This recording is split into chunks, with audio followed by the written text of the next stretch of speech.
రోజు మొత్తంలో తీసుకునే ఆహారంలో ఉదయం వేళ తినే ఆహారం అత్యంత ముఖ్యమైనది. ఉదయాన్నే బ్రేక్ఫాస్ట్ చేయని వారికి బరువు సమస్యలు తప్పవు. రోజు గడిచే కొద్దీ శక్తి సన్నగిల్లిపోతుంది.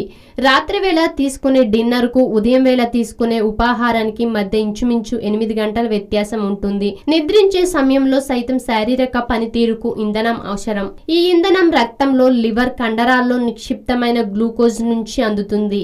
బ్రేక్ఫాస్ట్ చేయకపోతే కొన్ని గంటల పాటు చురుకుగా, శక్తివంతంగానే బాగానే ఉంటుంది.